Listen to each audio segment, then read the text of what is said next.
Everyone, welcome to a brand new episode of the Outlier Podcast. I've got Jim with me today. Hi, Jim. How are you doing, sir? Doing well. Hope you are. Can't complain. I just spoke about my travel schedule. After that, I'm just re-evaluating and calculating my life decisions. So yeah, in a way, I'm good. Quick introduction about who Jim is. Jim is the Chief Revenue and Experience Officer of Partners Federal Credit Union. Again, Jim is one of the very few leaders because of whom I call him an outlier. Is he came from large commercial banks. He spent almost close to 2 decades at Wells, first to Wachovia and then with acquisition to Wells. Spent almost more than 2 decades in commercial banking. And essentially, then after that, he found his calling, or he drank the Kool-Aid of credit unions, is what I say. And then he came to Partners and been with Partners almost for the last 4 years, Jim. Close to 4 years, if I'm not wrong. I don't know if I did half enough justice to your introduction, Jim. If you want to feel free to chip in and talk about your journey a bit. Why don't you start about your journey? What has been your journey in your own words? Well, no, thanks. And you hit on a lot of the high notes. So absolutely. So I was fortunate enough growing up in North Carolina, which is the headquarters of Wachovia, to start my journey in college as a summer teller. So I've kind of worked my way up and earned my stripes in most all of the jobs that we could have. So as you said, with a large company for actually 26 years, I had the pleasure of moving 9 times and taking on just a number of different roles within the organization before finding my way to Partners. And so that journey was a journey in itself, talking to a lot of connections, trusted folks, mentors along the way to learn about the difference of the industry before taking the plunge. So been excited. I've been here for, like you said, almost coming up on 4 years, and it's been a great journey. I'm sure. I mean, coming from the other side of the world to credit unions is always exciting, and people never go back. That's what I've seen, right? I mean, it's same for me. Uh, Now you drive both. Very interesting role. You drive both revenue growth as well as experience. That means you're balancing both of these acts together because these are two different polarities, right? Orthogonal polarities, I would say. So how do you balance drive for revenue growth and while maintaining, I would say, the credit union mission still going is what being just member focused. Yeah, and that's what you're saying, member focused. That is one of the benefits of the credit union industry, as well as small regional commercial banks, is that you get an opportunity to focus on more on the community, more on the members. And so I view that those revenue and experience as not independent but interconnected. And I'm a firm believer with our teams, if we do a good job in educating them on the value proposition of what we have to offer, and having a positive experience, which includes educating the members. A lot of what we do is just flat out education and making people aware of options and opportunities that they didn't know exist that will add value, whether it's saving time, making the money, or just giving them peace of mind for the long term. And so for me, it's not an either or, it's a both. I mean, that's what the answer expected. It cannot be either or. It has to be a well-driven strategy covering both of them. Absolutely. So, leading on to the experience part right now, right? So, now measuring experience is both interesting and a very difficult parameter or KPI because if you ask me, Anurag, how do you measure experience? I'm like, I don't know. I mean, maybe across origination to onboarding to be serving to servicing. It's across the member life cycle. And how do you define KPIs to measure experience? Because experience cannot only be NPS, right? NPS is a good measure, but it's not just NPS. So what does experience mean to you in the context of our ecosystem and how do you measure it? That's a great question, and one that's it's got a pretty lengthy answer, but I would say to try and make it easy, one of the things that we look at to define that is something that we call channel parity. So we have lots of different ways in which for our membership to engage with us, whether that be through digital channels, whether that be face-to-face interactions in the branches, calling our contact center, we have a digital branch, and the list goes on and on. But we've got to curate an experience where the member feels they're getting the same level and the same value extraction from each and every one of those. And how can we make that a consistent experience? And so just in the manner in which the member chooses to interact with us, they can walk away feeling they've got the information, understand how to get access, whether it's funds or to lending or those type of things, and how to make their life easier. And so that's really a focus that we do. We measure actually each one of those channels through our surveys with member data. And so we're fortunate to get feedback on each and every one of them. So growing in that area. So as you change or add opportunities or offerings within the organization, you've got to continue to make sure the manner in which you're offering, if you've got that parity, if you've got that succinct experience. And lastly, you've got to respond to feedback. In any organization I've ever been in, you're never perfect. And the day that you stop working on trying to get better is the day you're probably stepping back. Yeah, I mean, we talked about the omni-channel way of receiving feedback from your end consumers, because again, we talk the language of customers and consumers before we speak the language of members, right? So we get that importance of talking about a consumer. Member is important, but at the end of the consumer. Getting a 360 feedback is very important that you're collecting. And I mean, this is itself a topic to discuss, right? I mean, maybe for a different day. Now the next question is about revenue growth, right? Since you also your response about revenue growth. I mean, I'm bullish about a few things. But I personally think credit unions should focus on for the next 5-10 years. 10 years is again a crystal wall. Let's not be let's talk about 5 years. Where do you think are the biggest opportunities for new as well as sustainable revenue? I mean, I'm not talking about indirect lending for auto, right? I mean, that has happened for like decades. That will happen for decades, but that is not sustainable in the perspective of, you cannot demand primacy of that relationship of that member being your, secondary to primary member, right? So what do you think is a sustainable revenue stream? It can be products, it can be, some other perspective that you talk about for the next year. Yeah, I think there's a couple of different ways in which to answer that. One is the product offering. In the credit union world, clearly our space, our size dictates, what is the capital that we can invest in certain offerings. And so a lot of times we're partnering with other organizations, fintechs, and so on and so forth to make sure that we're bringing those forward to the members, whether that would be insurance services, whether that be wealth, whether that be trust and estate planning, those type of things. And I would say in my experience, as I talk to a lot of credit unions, the wealth management or other things like that is not an area that we have spent a lot of time focusing on. I know it's a big business out there, but you think about it. Credit unions and a lot of our mission is to serve those that may be underbanked. Well, if you've been doing your job and doing it well, as a lot of credit unions have for 20 and 30 years, your members now have elevated and escalated and have completely different financial needs. So that wealth management, affluent planning for retirement, a little bit more robust, is an absolute need that they have.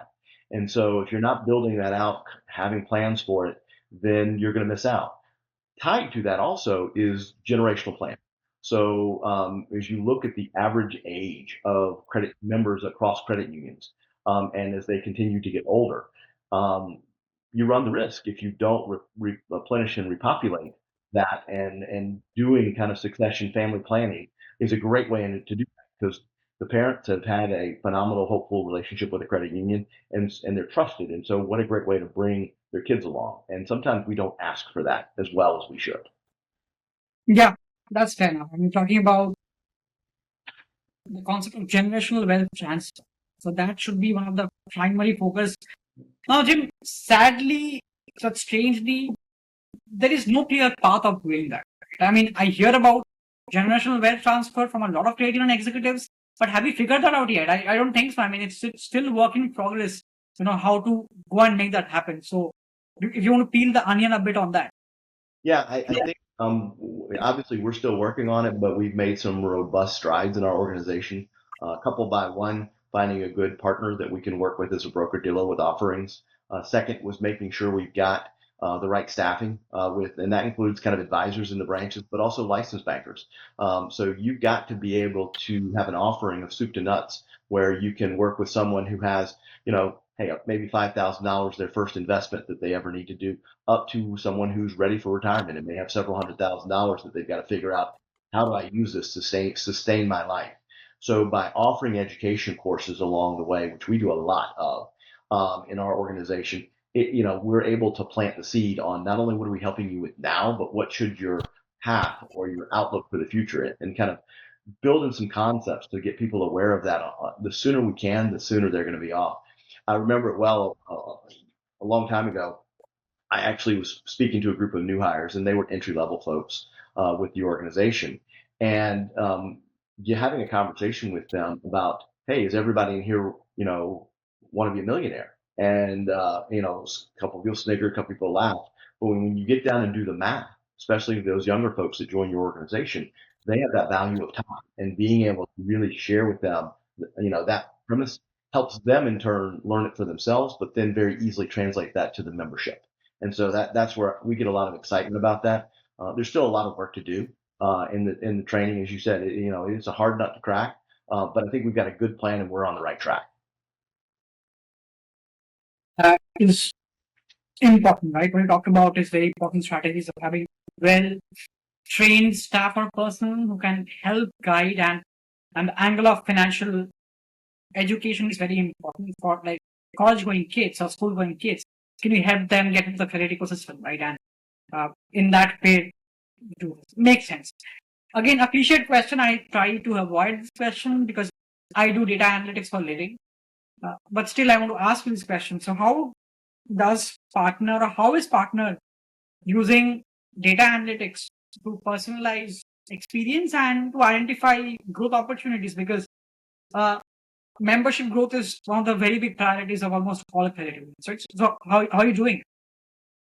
We're looking at a couple of different ways. One, we're very fortunate in the fact that we're aligned with a large organization, so the relationships with them truly are important for us because it allows us access to folks to educate them on the value and what we can provide. But the other things that we're doing is we're looking at our own data and looking to identify where are opportunities where we may have not served our members in the manner that we could have, or as we add new products and offerings, what are ways that we can educate them and make sure that they're aware. Geo advertising, fencing, and those type of things. Using technology and other resources to really help communicate, engage, and educate with the members. Because at the end of the day, that can be one of the biggest barriers. Is that if you're able to do a lot, but you aren't able to communicate with the members to let them know, then there's going to be a miss. And so a lot of time spent in looking at that with our data. So I think that's one of the things that all credit unions are going to have to constantly work to cultivate on how they're leveraging their own information, because it's not just about going and getting the next member. It's, are you doing the best for the members that you have? So this concept of just growth for growth's sake really, I think, is one that's becoming outdated. You want to make sure that you're bringing on members the right way, but you're doing it in a comprehensive manner. So you're looking at them really from a relationship. Sorry for me being ignorant. So you guys are just seg based or seg plus community based? We are primary a single seg grouping that we work through. Yeah. Membership growth means essentially attracting or serving members of Walt Disney. That's what your main focus is, and you haven't gone community yet. No. We're fortunate to be partnered with a great organization like Walt Disney, and there's just a lot of opportunity with the employees that are there, and former employees that are part of the credit union that we can help. A couple of more questions, right? One is, how do you balance digital innovation with human touch? Because again, without the digital innovation, I mean, you are not keeping in mark with the current. You came from Wells, so digital is table stakes, right? It's not even a question that it takes 8 minutes to open an account. That's not even a question. I don't have time for that. So how do you balance both of them? We've done a lot of work actually over the last 3 years, and I give a lot of credit to the leadership team that I get to work with and my CEO. just making sure we're taking the time and putting the work in to invest in technologies that, to, like you said, table stakes. To go through the list of things that I can think of just off the top of my head, not only updating our core systems, but converting to a new digital platform, providing additional products like Zelle, early payday. We just actually in the last month launched a new platform that is allowing for that very thing that you just talked about, is the time that it opens up, from a membership with someone. So we've gotten that down to it's less than 5 minutes, which is just, in this day and age, it's a certainty. It's something you've got to do, because if you take too long, then that shows probably not as much confidence from the membership on how long it takes you to do this in this day and age when people get such instant gratification of, hey, let me hit apply and I know immediately if I'm approved. Makes sense. One last question, Jim, which I want to ask you again. I know that you don't have a crystal ball. That's the reason I'm keeping it on a shorter timeline. So what's one area that you believe credit unions will completely need to rethink or renovate to stay relevant, right, in the next few years? Well, I've hit on it a little bit, but I think of the usage of technologies as a whole, I think is one thing that we're going to have to stay on the cutting edge.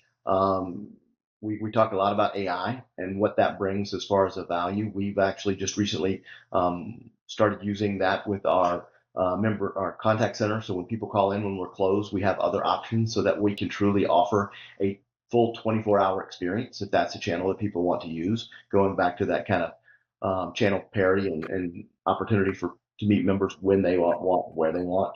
We're working on some virtual banking options right now, so that regardless of where you are in the country, because we're fortunate to have members that in almost all 50 states across the country, but our locations are only in 2 states. Well, we still need to be able to provide value, and so if you're not investing in those type of technologies, because people have change of lives, they've changed jobs, they've changed careers, they've changed where they live. We've got to keep up with that if you're going back to maintain those relationships that you've spent so much time working on. And so I would say those are big plays. But also very much to that, we've got to continue to invest in our people, our talent, and developing so that they can just bring the experience, the education, and the value add to the members. We have that critical and precious time where we get to sit in front of them. I see. So Jim, this was a really, I would say, insightful discussion. I spoke with a leader who runs both revenue and experience, because both of them are, orthogonal. It's not easy for you to run. Maintain the balance, but you're doing a fabulous job out there in Partners again. So Jim, thank you for taking your time out today to catch up with us, and share your perspectives and 2 cents. We really appreciate it. Thank you. Thank you so much. It was great to be here.